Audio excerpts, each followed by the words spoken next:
Isiah Factor Uncensored starts now. A major announcement from the Texas Education Agency in Austin. The state entity has created an educator misconduct dashboard. It is a comprehensive, interactive tool. The computer program provides a breakdown of investigations, including allegations of fraud, inappropriate student-educator relationships, and other conduct that may impact student safety or violent professional standards, all at your fingertips. There's also a do not hire list component, all open to the public.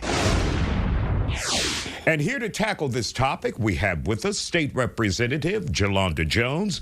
Also, we have with us City Council member and educator Arnetta Murray. So when we hear about this educator misconduct dashboard, obviously you were privy to information as it was in the development stage, and you guys looked at it as Texas lawmakers. Did you expect this? No, I did not. First of all, before we go there, though, what will it do for the public if they go onto this dashboard, and what will be the outcome to educators out there?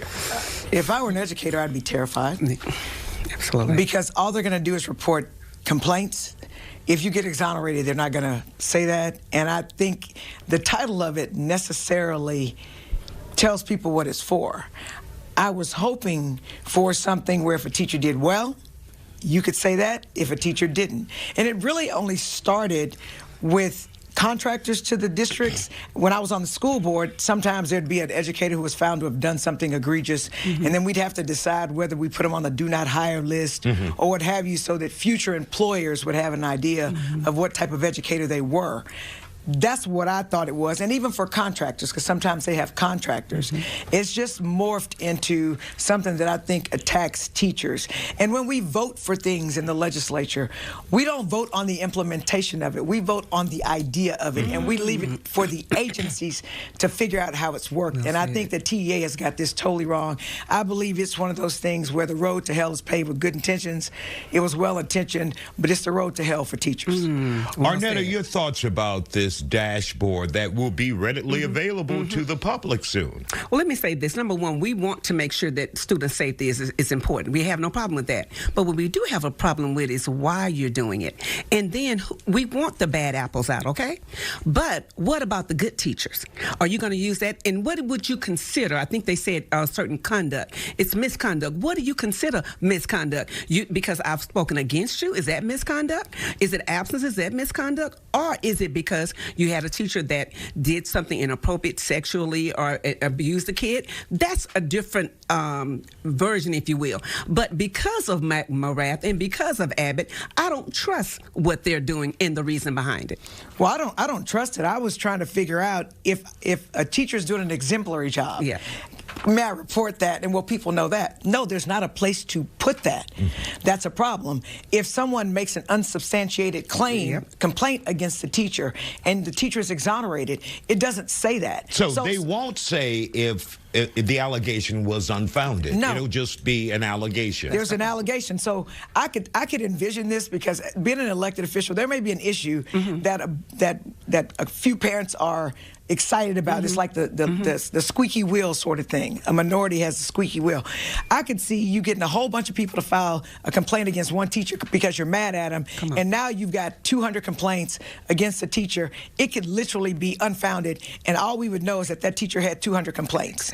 And so it's, and then here's something else that I'm concerned about. It talks about, yeah, we're going to be transparent, but then it talks about, oh no, but we're going to keep these things confidential. So how do you decide what's transparent and what's confidential? Spring Branch, you have teachers right now. This happening right now. They had some allegations against them. What happened was it was unfounded. The last step is what? TEA. TEA has not released them and released the situation and made it better. But it's been unfounded from the district. It's been unfounded from CPS. But the Chapter 21 under TEA, it has not been released. So again, it's, to me, you're going to weaponize teachers to not those that are vocal. They just had, am I lying? No, you're not lying. She ain't lying. They had the public committee, education committee, meeting yesterday in Austin. It was a bunch of teachers talking. And now all of a sudden, June 2nd, you decide, oh, we're going to do a dashboard. Now, we know this is in the planning phase, but it's so strategic that you did it after the public hearing yesterday in Austin. So I'm concerned. And for the average viewer who's out there, they're saying, okay, well, Representative Jones is a state lawmaker. Can you go to TEA and say, let's amend this, let's address this, let's take unfounded allegations off of this list? So we don't have any control over TEA. What we can do is during the 90th legislature, that happens often. You pass the bill and then it has some unintended consequences that people didn't want to live with. We can go and we can amend it that way, but we wouldn't do that until next year, starting in January, and then it wouldn't go into effect until September 1st of 2027, unless it had a certain amount of votes, and then it might go into effect immediately. And so teachers are left vulnerable during that time period. At a minimum, and you're presuming, I mean, you've got to have us pass it. It's got to go through the House, it's got to go through the Senate, then it's got to get signed by the governor. I suspect more teacher protections will not go through with the Republican-controlled legislature. Right. That's just my opinion. And we as teachers have to fight. You have to call your representative. I don't give a flip. Every day, email them. You have to fight. We want to thank you both for joining us here on Factor Uncensored. And, of course, this is something we will definitely follow up. We'll be back with more Factor Uncensored in just a moment. Don't go anywhere.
There was a time when vicious fight videos like these were coming out of other cities around the country. But now, Houston has become a hub for them. Viral fights with dangerous consequences could be taking a toll on our city. But what can be done about it? What has become of Houston? A lot of people are now scratching their heads looking at videos like that out of the city of Houston. They're asking, is this Houston? What is happening with so many fights on video that are going viral? Joining us to talk about it, we have Zach Estrada joining us here on the Factor Uncensored, and the legend herself, Houston's Lala. Glad to have you both here on the Factor Uncensored. When you see videos like that, Zach, is it disturbing? Because this is not the typical picture that we get of the city of Houston. No, it's very disturbing. And as far as like these kids nowadays, there's too much brainwash, brain fog, too much social media. I feel like there's a lot of single parent households that are being unattended of what the kid is doing and not paying attention. Everybody's just trying to be tough as far as like these young kids getting in the streets fights. So it's very disturbing. We don't want this for our city. It makes our city look bad. Right. We want to have a good, I mean, we at one point could sit back and look at other cities and like that would never happen in Houston. Right. Exactly. And now that's exactly what's happening in Houston, Lala. You and I sit back like old folk all the time. I text you all the time like, about this. Oh, Lord, did you see that video? Yeah. I think it's all for cool points, and it's social media too. I don't know. Everyone has a point to prove, and I don't know why that would be cool to record a fight instead of helping people not get hurt. And it makes it so dangerous too for other people don't want to be around that. I know everybody pulls their phones out. That's what I hate. When people fight, the first thing they do is pull a phone out instead of breaking it up. And it can turn into something very bad to even be egging something like that on is crazy. Yeah. And Zach, what do you think it is where you have young people out in the community now? They're not thinking about their fellow man or that person who could be getting their ass kicked. They just want to videotape it. It's all for clout. It's all for clout. It's all for likes. It's all for views. This is like the world we're living in, or they're living in, and we just have to. I mean, I don't want to say we have to accept that, but that's just all it's about. It's for these likes and these views, and it's for clout, and it's for attention. That's the biggest thing, is for attention. And the worst thing people could say is, well, we've lost that generation. Are we ready to give up? Are we at that point where we say we've lost that generation, where they're fixated on social media? They're not worried about their fellow man that's out there. They just want attention. I think there has to be more positivity spread out there, maybe from the older generation, and just maybe better parenting, maybe just, not all parents, but I think it all starts at home, too. And Zach, do you see that as a problem where many parents now, they are giving their children the iPad, the tablet, the phone at 3-4 years old? Obviously, they want to break, and parents, they want to break and away from the kids, but the kids are on a journey with that device that will control their lives. Isaiah, I'm so glad you brought this up, because I actually preach this. I don't mind them having the iPads. They do need to have their timestamp on there as far as how much time they are on their iPads, because they are brain rotting their kids, because they are just constantly on there, and who knows what they're on. And then even having a cell phone, I don't think anybody should have a cell phone. It's just my opinion. I don't think anybody should have a cell phone until they're about 16 or 17. You got 10, 11-year-olds on the cell phones, texting this, texting that. You don't know what they're doing on the website. They're not guarded, and that comes down to them being exposed to way too much than they're not supposed to be exposed to. And I hate people that blame, it's always been this way, Lala. It's on the media now. No, it wasn't like this when we were younger. It wasn't. There's no way. Yeah. No. All right. Well, we'll see what happens. I hope it gets better. Absolutely. Yeah. Zach and Lala, thank you both for joining us here on the Factor Uncensored, and we'll be back with more Factor in just a moment. Stay with us.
This program is being brought to you by Jim Adler, the Texas Hammer.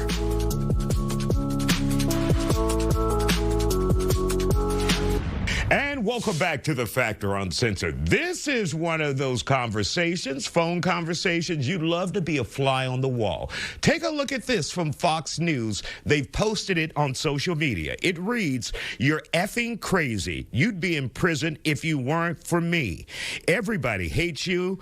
Everybody hates Israel because of this." And we're talking about a conversation supposedly happening between President Donald Trump and Israeli Prime Minister Benjamin Netanyahu during a heated phone call calling him effing crazy. And of course, this is reported by a high-ranking Trump administration official. Joining us to talk about this and how likely is this and what will it mean, Dr. David Branham from the University of Houston downtown. As I said, Dr. Branham, to be a fly on the wall with this conversation, your thoughts about it? Well, I'm glad you're an expert reader because you knew when to say effing and so forth. I've seen that you do it many times. So I'm very impressed. Thank you. I know how. But I've just heard about this, and it's kind of an amazing thing to hear.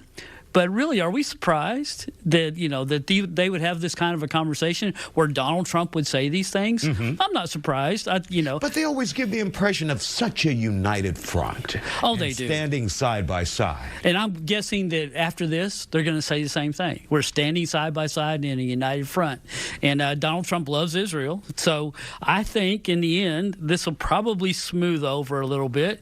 But this isn't surprising. This is how Donald Trump acts. What a lot of people don't know because they're not privy to the backroom conversations and things that go on out of the limelight. But a lot of politicians talk to each other like this. Oh, yeah. But you will never see it publicly. Well, they know when not to do it publicly. Well, some of them know when not to do it publicly, but the president isn't one of those people. The president doesn't mind just letting it all out, and a lot of people who really support him will say, he needs to muzzle it, he needs to shut that down, he needs to act better because it costs him in the end, and I think it does. So I think he would be better off if he didn't do it. All right. Also, another big issue with President Trump is a recent settlement with the Department of Justice, where I think they awarded him in a settlement over $1 billion. Many people had concerns that this would go to the January 6 individuals as compensation for the way the government was weaponized against them, according to the Trump administration. But now that's not happening, right? What are we hearing? They won't get that $1 billion plus settlement money. Yeah, as soon as I heard about it, I got my calculator out and figured out how many January 6 people, how much they were going to make per person on this, and it was like over $1 million a piece. So if that's what his plan was, then he tried to get away with it. But in the end, the Republican Party now is basically saying, look, you've gone too far. Senator Thune, the Republican majority leader, basically said, I think it was, this is stupidity on stilts, and that this is wrong. And you can see why it's wrong. When a man selects the attorney here and selects the attorneys on this side and it says, you get together and give me a settlement, well, guess what? You're going to get a pretty good settlement out of that. And you just happen to be all of their bosses. Exactly. And, this is a problem for Todd Blanche, who's the attorney general, and he's going to be up for confirmation from the Senate. And all of a sudden you see 30 senators saying, from the Republican Party saying, I don't like this. This is not what what should be happening in the Justice Department. And you, Todd Blanche, are the one doing it. And then you're going to want me to confirm you? I think backtracking was what was needed for both the president and Todd Blanche on this. And in the last 30 seconds, so what will happen to that money, the $1 billion plus? Where will that money go now? Well, from what I understand, it was part of a sort of a pool that, the United States has a pool where if they get sued and they lose a lawsuit, they can pay that individual. That happens a lot. And I believe this money will just go back in that pool. And in the United States, you don't need a slush fund and a committee to say, okay, the government's wronged you. What you do is you file suit in federal court. And in federal court, if you win your case, you'll get your compensation. Dr. David Branham, University of Houston downtown. Always good to see you here on The Factor. Thank you. Next time, maybe we can be a fly on the wall with that. That'd be nice, wouldn't it? Conversation with President Trump. All right, we'll be back with more Factor Uncensored. Don't go anywhere.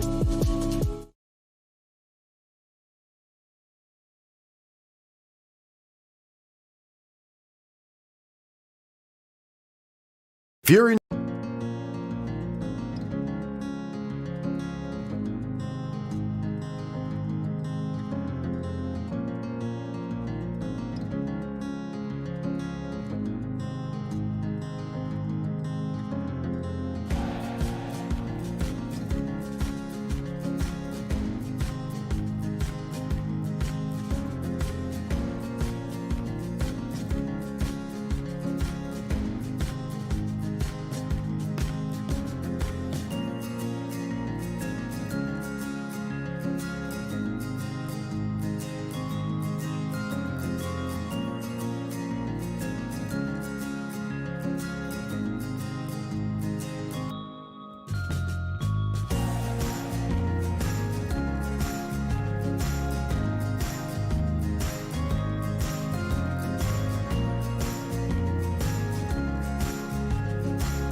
And welcome back to the Factor Uncensored. There has been an ongoing campaign here in the city of Houston to create something that our city will be proud of. And it's the Community Music Center of Houston. And of course, we have with us Dr. Ann Lundy, and we have Gregory Lewis also with us here on the Factor Uncensored. And you guys have an incredible event coming up this Sunday in the city of Houston, where if you want to support this Community Music Center that you guys have going on, then you would turn out for this event at the Eldorado Ballroom in numbers. First of all, tell us about this event and where people can go and participate in it.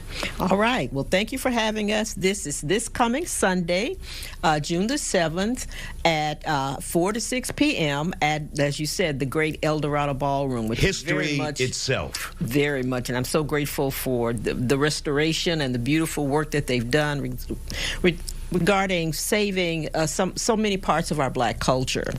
And it is going to be Sunday, as I said, 4 to 6 p.m. And one of the things that I'm really excited about is it's going to feature local great musicians, and we've got some great artists coming in from New York City, from the Big Apple.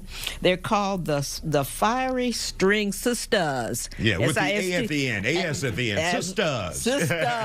Sisters. And tell me about the Community Music Center of Houston, that there has been an ongoing campaign, and we've also covered you guys with the new building that you're trying to renovate and get open to the public. Obviously, that takes money. Tell us about the program and the core of your mission. Well, we were founded in 1979, so we're almost going to be 50 years old, which is very exciting. And over the years, we have leased different spaces, and we've had music lessons for kids, for adults. I remember there was a long time ago when we were on Alameda, we used to have this little girl group called Girls Time, and Beyonce and her little group, they were just practicing there, but we had jazz musicians, we had blues musicians, we had classical musicians. You know, they needed space, because musicians need space where they can go make music. They can practice music, they can make music. Music is an ongoing experience. So some of it's just experimentation. You try this sound, that works. You try that sound, that doesn't work. You know, this is how, in my world, music is born. You experiment. And so over the years, we've been leasing different spaces, and we found out, of course, that at some point, as just renters, we have to move. We've been at many different spaces. But a few years ago, thanks to our board, Ms. Liz Watkins, we were able to purchase a building on Holman. 3020 Holman.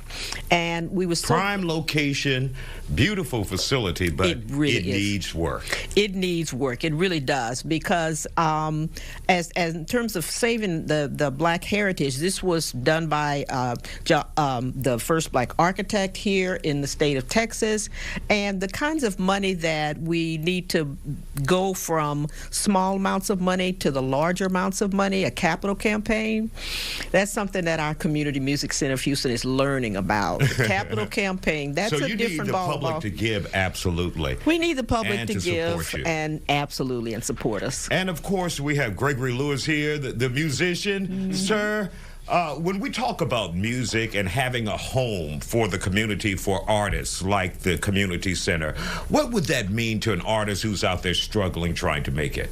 Well, so it's very important, because when you're a musician out here in the community especially, you want to network, you want to link up with other musicians and, build bridges and all of that, and getting a facility to make that kind of central can really help with that. And it also brings more music to the community, that kind of thing. Okay, and let you do what you do best. Play us out as we show more information about the event that's coming up this Sunday at Eldorado Ballroom. You want to make sure you go and support this to get this center going in the city of Houston. Gregory Lewis, take us out. All right, and I'm going to be playing a little bit of Summertime. All right, the famous. Got it.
You're watching the Isiah Factor Uncensored.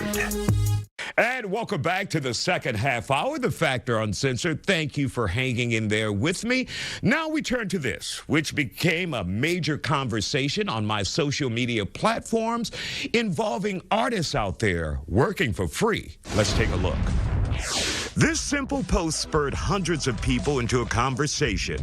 Should artists perform or render their services for free at events for exposure? I used this simple picture to start the conversation that struck a chord with many.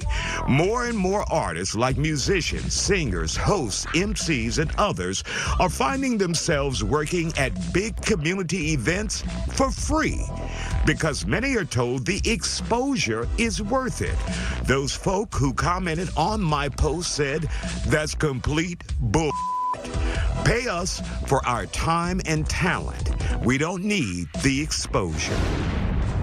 And our guests are here on the Factor Uncensored to discuss that very topic that found life on my social media pages. We have with us Lady West, who you have seen around the city of Houston and on social media. Also the legendary, man himself. DJ T. Gray. What up? You know, he's all over Houston. You know, I heard you go over your resume. I'm tired, for the Rockets, man. I'm tired. Dynamos. I'm tired. But you ain't mentioned the Factor Uncensored. I am a Isiah Factor DJ, and please believe I've been so for, we're going on 10 years now. We got an anniversary. There you go. There you go. All right. Party. So, guys, when you saw the post on my social media, and I think we're close to 300 comments of artists from around the city of Houston saying, look, I have been called in and asked to work, provide my talent for absolutely nothing. These events, these fundraisers, these for-profit balls have all asked us to give our talent, and for what? We have to spend money to participate. We have to spend money to get there. We have to spend money. So, T. Gray, what's your experience as a DJ who's highly sought here in the city of Houston? But has there been a time when people, you know, tried to put one over on you and saying... It's happened occasionally. They've tried, but, you know, I'm surrounded by some good people, some good managers, agents, all that stuff that I've had throughout time. I'm doing everything myself now. And so having had those experiences, I'm able to kind of call people's bluffs. I think that at this point in my career, especially, you kind of know my resume. If you're, you know, seeking my skills, my talent, and you know that I'm not going to leave the house without being compensated. I'm not going to move. No. Was there ever a time, though, where you would do it, when you first began? Even now, if there's occasionally some things that come up, you know, I have friends that are in all sorts of places. My friend O'Shea, he works for a nonprofit, Cool Dad, and all these other things that I'll go by and just show my face. I might not DJ, or I might jump on and do a 20, 30-minute set or something like that, but no, you're not going to get no 4-hour set out of me like that. It's just, and I think that, you know, you got to give back some. You got to pay your dues at some point also. But like I said, at this point in my career, you know, you got to come off that check. And of course, guys, this affects not only DJs, but singers, musicians, bands. So, Lady West, what's your experience with that situation and events you've thrown? So for me, I definitely have some personal experience as far as not being compensated as an event curator and dealing with a lot of artists, and also seeing that artists are not getting compensated whenever they are doing these showcases or certain events. So I think it's very important that everybody gets a little bit more knowledge on what it takes to have these shows, and also to compensate the artists. How are we compensating them? Well, for one, for me, I try to systemize a way where ticket sales, they can get their own ticket sales. They can receive their own profit, versus there's other event curators who are bringing artists on stage, asking them to pay, and they're not offering the compensation. That's mind-blowing. You know, they're like, well, come get your exposure. Right. But by the way, pay us this small fee in order to get that exposure, and you're not guaranteed. Sometimes I've seen places like that where there's like 10 people in the audience. Exactly. And you've paid all of this money, and you've also given up your time, which is even more valuable. Right, exactly right about that. So that's one thing that I'm trying to do is bridge the gap. What I want to do is bring structure to the industry. And how do I do that? Well, you have to systemize whether there's an artist who is well established versus the artist who's not well established. But I do believe that for both creatives, both sides, they do deserve some kind of compensation, as well as whenever you are having these events, are you offering these artists real resources, or are they just coming and paying for showtime? Right. With a small crowd. And so how do you figure that out, Lady West, that this person has your best interest at heart? True discernment. You have to have discernment within the industry. You have to know your people. Do background work on these people. You know, whoever's offering you showtime or telling you that they're going to offer resources, what are the resources? Ask the right questions. Ask questions. Yes, ask questions. That is so important. Understand what you're paying for. Don't just agree to pay for performance law just because you're opening for a headliner either. You know, make sure there's actual coverage, media coverage there, or there's, like I said, resources being offered for the artist, compensation through ticket sales. That's the main goal here, is to create that structure, redefine it, so that way the artists who are really putting in work, they get a true spotlight. And an important point you brought out was that, you know, I've been asked to come to events and they said, well, we have media coverage, and I get there and there's a bunch of people with some cameras and cell phones, and they're like, that's the press. I'm like, no, that's not the press. I know the press. And so how do you figure out what to go to? Like she said, it's a discernment. You have to get to know these promoters. You got to get to know the market that you're in, be able to read these rooms before you even walk into them. And it can be difficult sometimes, but it's worth doing that due diligence so that you don't end up on the short end of that stick. You know what I'm saying? Like, all right. You really, really have to do your homework. All right, guys, we're going to take a quick break, and we'll come back and finish this discussion and advice for young people out there who are looking to find or make a name for themselves, and what event you should choose to go to and display your talent if they're not paying your broke ass. We'll be back with more Factor Uncensored in just a moment. Stay with us.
And welcome back to The Factor Uncensored. We're talking to our guest here on The Factor tonight, Lady West.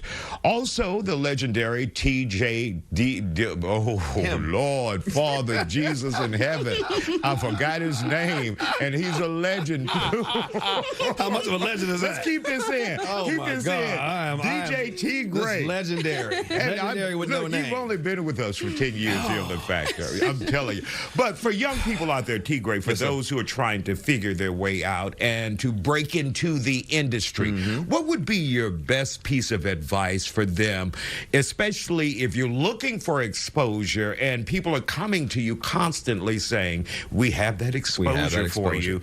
Get out there and make some friends. Get out there and talk. You got to shake some hands. You got to politic, using that as a slang term. You got to politic and shake hands, kiss babies, so to speak. So you got to really get to know your market, your area, know where your strengths are and who can help you highlight those strengths. You don't want to have somebody just have you out there just in the background and keeping. And sometimes you might have to start in the background also, but make sure there's this room for improvement and advancement in all these situations that you put yourself in. Like really look at this. Take a big look at the whole picture. Don't just be so zoned in because you're excited that you have an opportunity that you don't look at all the factors surrounding that opportunity. And I know you mentor a lot of young DJs, but you take them up on stage with you know, Yondon, who, all the brothers. And he's established now, but there are some people, individuals, artists who will get these people who are interested in being mentored to and turn them into workers. And there's no hope that they will ever give them exposure. West and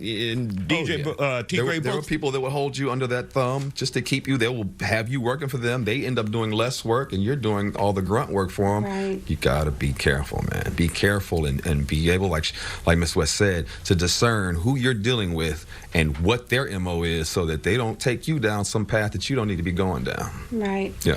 And just to run it back a little bit too on what he said is that it is so important for artists to build their community. How do you build fan base? You need to get out there and build your community. Get out and maybe, I don't know, do a fundraiser for the community. Do something that people can see that, okay, he has a heart or she has a heart or she has a heart for the people. There's a connection there. Make a connection with the people. And you're talking about, though, a generation, they're used to social media. Right. And not actual interacting with people. And you may miss your opportunity by not talking to that one lady or one guy out there who may have another opportunity. So how do you, for those who have that shyness, and the fear of talking to actual people, those entertainers, because a lot of entertainers are introverts and they're not extroverts, but they're super talented, and they may not have that skill to deal with the public. So how do you tell them to get past that? So in the same sense that they have to get used to the stage fright,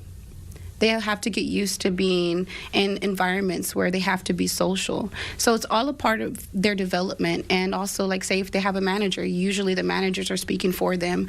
I mean, artists are usually, they're really good at communication as well. But if you're an introvert or someone who's shy with the public, I would definitely put that into practice. Start off small. If you're not used to a big crowd, start off small. Start somewhere just to get started, And then another thing that I would add is it's so important to get to know your DJs. DJs play a very important role. If you are not being streamed mainline or on the radio, DJs are your best friend. Any bar, any club, your gyms, all these certain places, the DJs are not just on the radio or at a club. You can go find a DJ anywhere, at the grocery store, damn it. Nordstrom or something. Like, there are DJs everywhere. Come talk to us. You know what I'm saying? Get a business card or exchange social media info, send some music, and, just shoot your shot. And, of course, you can find me at Walmart. I'm in the clearance section of Walmart. That's where you will find me. And really quick, T-Gray, as we wrap up here, we want to make it clear to the viewer out there and the young artists, we're not saying don't do anything for free. Right. Just be careful what you do. Be careful. And number one, don't pay for it. No, don't. I wouldn't. I don't like that. I never liked the paying for a spot. Don't do that. Don't pay for a spot. I never liked that. All right, Lady West, T-Gray, thank you guys for joining us here on The Factor Uncensored. And hopefully we help some young folk out there. And of course, that post is still on my social media, so go check it out and give your comment. We'll be back with more Factor Uncensored in just a moment.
all you care about is the brand.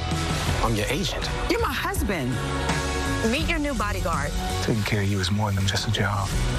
It's my pleasure. Welcome back to The Factor Uncensored. Well, if you're looking for a faith-based movie to watch this weekend, we have your free ticket. And the star just happens to be one half of the gospel group, Mary Mary. Let's get to it. And joining us now here on The Factor Uncensored, we have a very special guest. Erica Campbell, who is a Grammy Award-winning singer, and of course, she is now into acting, and she has a new movie coming out on Lifetime, June 6th at 8 o'clock Central Time, and it's called Thou Shalt Not Commit Adultery, so make sure you check it out. Erica, glad to have you here on The Factor Uncensored. Thank you. Thank you for having me. I'm glad to be here. Now, this new movie, what can we expect from you when we see you on the screen, Erica? I'm the bad girl in this movie. Thou shalt not commit adultery, and I do. And there's a little mystery in there. Somebody trying to take me out. We trying to figure out who it is. She and her husband are this power couple. She's a podcaster, a woman of faith, and influencer.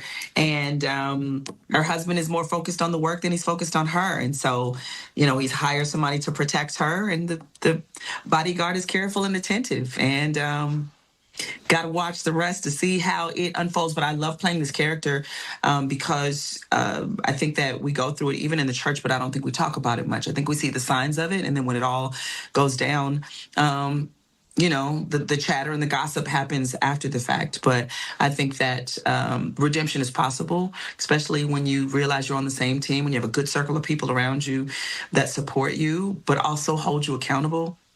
Because there's that moment in the movie too, where these people holding her, girl, where are you? We haven't seen you, haven't heard from you. And she's like, yeah, girl, I'll talk to you later. It's those things that let you know that there's something going on internally, and you see her internal struggle. So I'm happy to play this character. And Erica, what we see, and you made perfect sense, you said we all see the signs when something is wrong, but we never, ever take action. Yeah. Well, people are like, it's my life, but if you love them enough, you push. I'm a pusher in my life. Uh-huh. How you doing? I'm fine. No, you're not. I'm that girl. You're not okay. And sometimes they'll go, you right. I'll go, who told you that you had to pretend to be strong all the time? Who told you that it is what you have to do is lie about what you really feel? If you're having a bad day, have a bad day. Say I'm struggling. Say, hey, talk me off the ledge. And I can honestly say I've had that circle in my life where I'm upset, I'm out driving. She's like, okay, now turn around and go home because it's late and you in LA. Don't be crazy. So I think that when you have that, you can face difficult moments, but you have people that love you that kind of pull you back. And I don't think Cassie had anybody to pull her back, but life showed her what was real. Now, when you took on this role, did you say, okay, I'm carrying this whole movie? Am I prepared for this?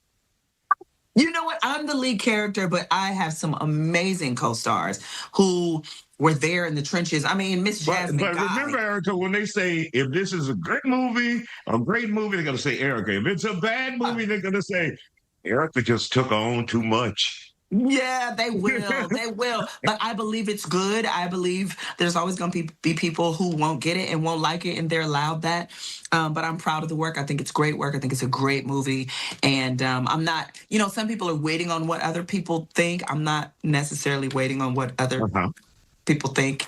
And I interrupted you, but you have some very impressive co-stars. Let's talk about them in the last 30 seconds we have. I do. Trey Byers from Empire, the Jasmine Guy, Dawn Halfkinney, and CJ Williams, who all helped us put this story together.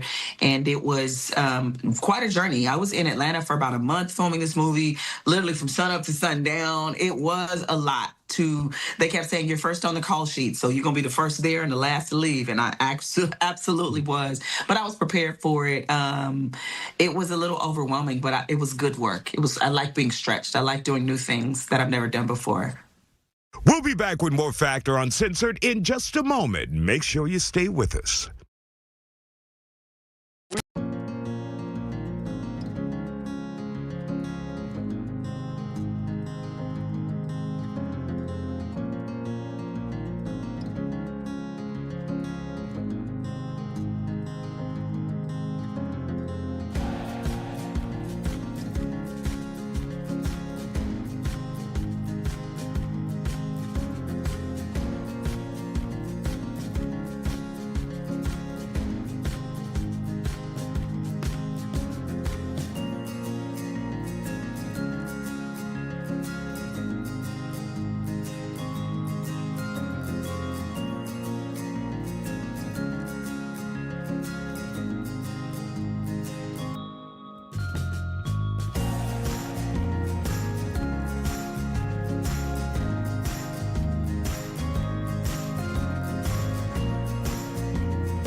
And welcome back to The Factor Uncensored. A familiar face here on The Factor, Sean Welling, has completed a documentary that takes us on a journey to Camp Mystic, where more than 100 people died in the July 4th floods.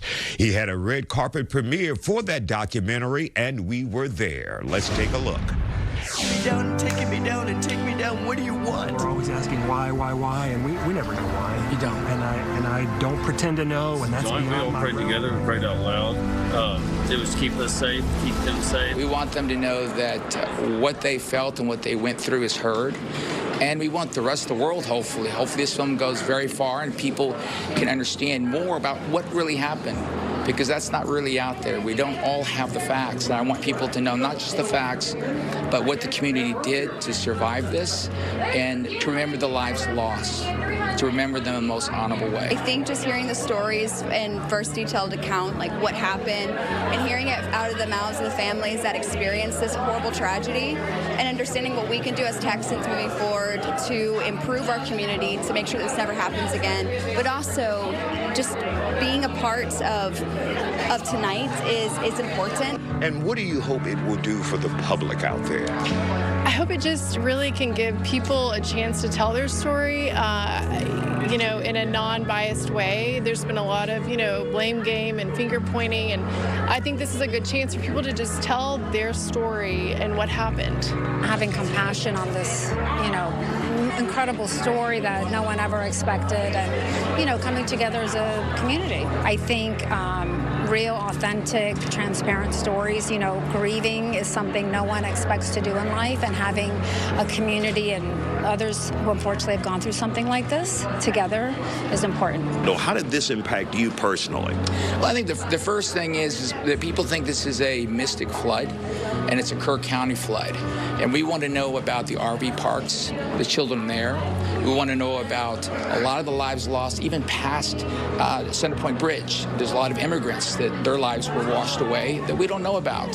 So I want to bring a full picture and understanding that there's many other places that we want to remember and know about. As far as how it affected me, every time I came back from Kerr County, I just hugged my 7-year-old that much more. I prayed more, became a man, more faith, and I was thankful for what they gave our family, which is just this wonderful sense of love and compassion. I'm very excited to be able to have a song in this movie, and I hope that it really can help some of these families deal with the tragedy and the losses. Also, have to look at it as, we need to find a way to turn this tragedy into a blessing, and I think this will be able to do that for a lot of people. I'm just glad to be a part of it, and I hope that everything turns out wonderful for it. We were looking for music that really told a story from a local perspective, and Sundance is an amazing songwriter, and he really captured the spirit. He had a connection, which he's probably told you about. He had a connection. I think we all did. Every Texan in one way or another had someone. Pat Green's brother passed there. There were 139 people who died in this flood, 117 in Kerr County, but it feels like the whole state, if not the country, was affected. I'm hoping that the voices of the victims are heard. The heroes that were involved are heard. It's a piece of Texas history, obviously. It's a very traumatic event that all of us watched in horror. And when Sean approached me and asked me to be involved, the only thing I said was, let's make sure that it's sensitive, that it tells the whole story, and that we do it in a dignified way. When can the public expect it where they can go and see River of Angels? And it's a very good question. This is a private screening, and the reason for we want that to have an opportunity for people to say, hey, we were really touched by this. Hey, well, let's think about this to really get it refined before it goes to the festivals. And then maybe Sundance or Cannes will want the world premiere to be there, and then it comes back onto a theatrical distribution or just streaming, or maybe Netflix picks it up. But any of those are great options. And the obvious question, River of Angels, what does it mean? Well, the River of Angels to us was that all the people of Kerr County believed that this was something that God had a part of. We don't know exactly what that was. We have no idea exactly, but they're angels and they're going to be in a better place. And that's the only way we can survive this. And that'll do it for us here on The Factor Uncensored. Follow us on YouTube at Isiah Factor Uncensored. Have a great night.